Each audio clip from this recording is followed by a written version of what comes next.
Trump paid me to find voter. Then he lied when he realized the 2020 election wasn't stolen. The cries that the 2020 election was lost or stolen due to voter continue unabated. But if voter had affected the 2020 election, it would have already been proven.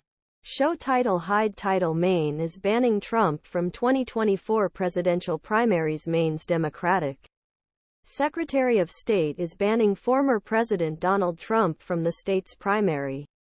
Fox Los Angeles. Can a steady diet of lies and insinuations overcome the truth? The day after the election, his campaign hired an expert on voter data to prove Trump's claims and send him back to the White House. The findings of my firm's in-depth analysis are detailed in depositions taken by Select Committee to investigate the January 6 attack on United States Capitol.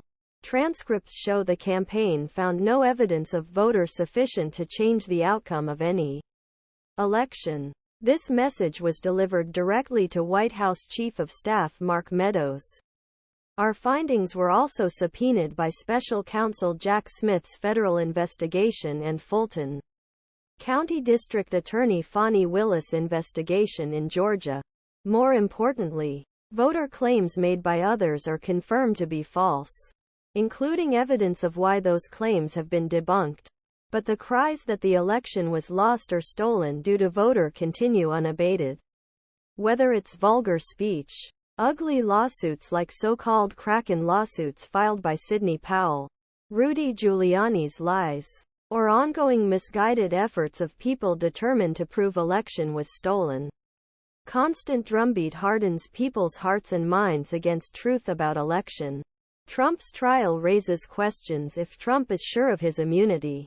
Prosecutors should work with Jack Smith, not against him. Rudy Giuliani lied about voter in Georgia. When it comes to voter, it's part of a steady diet of insinuations, misrepresentations, and outright lies.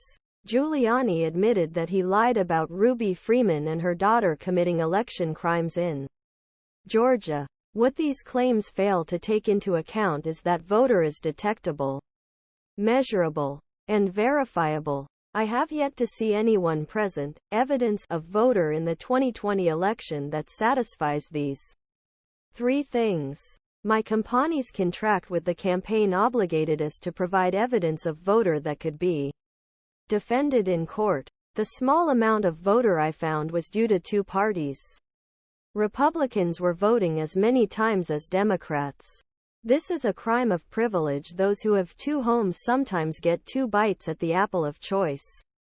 There were also a small number of dead voters. Yet in none of the states we evaluated did anything emerge that would provide a solid basis for a legal challenge to the election outcome.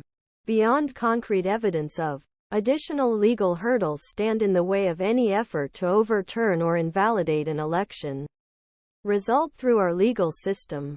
Even if it can be shown that more ulent votes were cast in a state than the margin